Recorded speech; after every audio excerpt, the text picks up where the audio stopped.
লতিরাজ বাড়ি এক চাষে কিভাবে সফলতা পেতে হয় দেখুন ভিডিও। লতিরাজ বাড়ি এক চাষে লাভবান হওয়ার উপায়।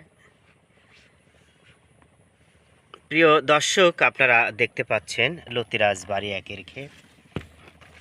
3 দিন হচ্ছে এই জমি থেকে লতি সংগ্রহ করা হয়েছে, আবার লতি কিন্তু কাটার উপযুক্ত হয়েছে।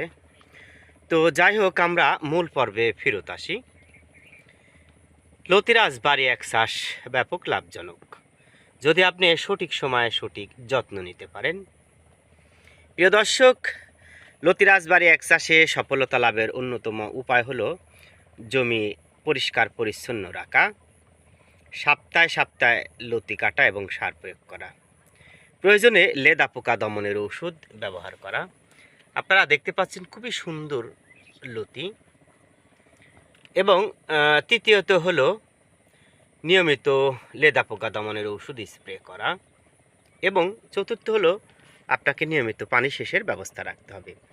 যখন লতি হারভেস্টিং শুরু করবেন, আপনাকে অবশ্যই জমিতে হালকা পানি বাঁধিয়ে রাখতে হবে, এতে লতিগুলো দ্রুতগামী বড় হবে।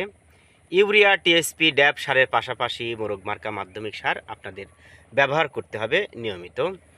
দেখেন, এই গাছটা মোটামুটি এই সপ্তাহ পূরণ হতে 3টা লতি কাটার উপযুক্ত হয়ে গেছে। এই দেখেন প্রিয় দর্শক, উপর থেকে যদি দেখেন আমাদের এটা লতিরাজ বাড়ি একের ক্ষেত। এই জমি থেকে আমরা লতি কেটে থাকি প্রতি সপ্তাহে। আর দেখেন পাশে আরেকটি ক্ষেত রয়েছে, এই জমি থেকে আমরা চারা সরবরাহ করি আপনাদের।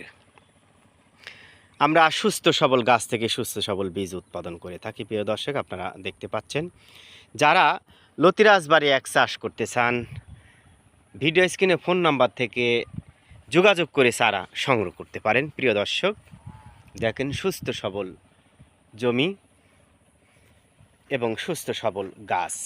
আপনাদের একটু নিচে থেকে যদি দেখাই তাহলে সহজেই বুঝতে পারবেন। এই দেখেন কত সুন্দর লতির কালার, দেখেন চকচকে লতি। এই দেখতে পাচ্ছেন প্রত্যেকটা গাছে 3টা 4টা কিন্তু বের হয়েছে, এই যে দেখেন। তো যাই হোক, ভিডিওটি ভালো লাগলে অবশ্যই শেয়ার করে রাখবেন, প্রয়োজনে একটি লাইক দিবেন। আল্লাহ হাফেজ।